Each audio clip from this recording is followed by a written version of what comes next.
bagong menu ngayon, guys. Mini pizza with spinach and mushroom. Ayan, guys.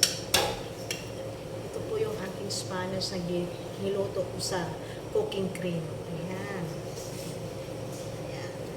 Dito po. Ayan. Ayan po siya. Nilagay ko po dito. Ayan. Ayan po siya. Tapos lalagyan ko po siya ng mushroom. Ayan. Hiniwa ko po yung maliliit na mushroom. Ayan.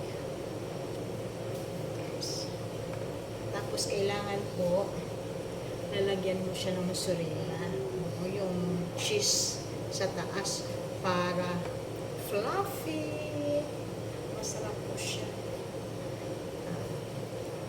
Ito pong recipe ay galing Europa.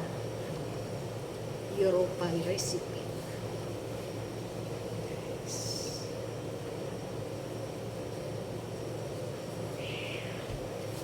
Subukan nyo, guys. Very simple lang. Spinach. Lutuin nyo po yung spinach sa cooking cream. Then,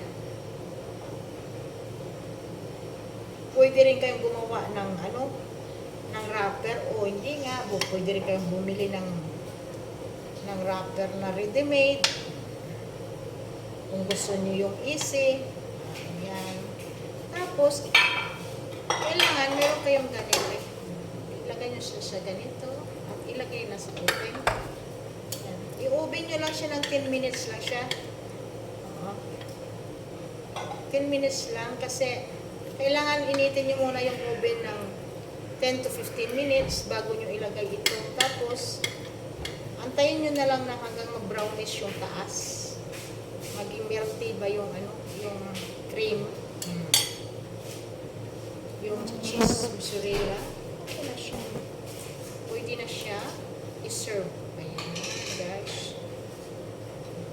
Diba? Very simple lang, guys. Very easy to make.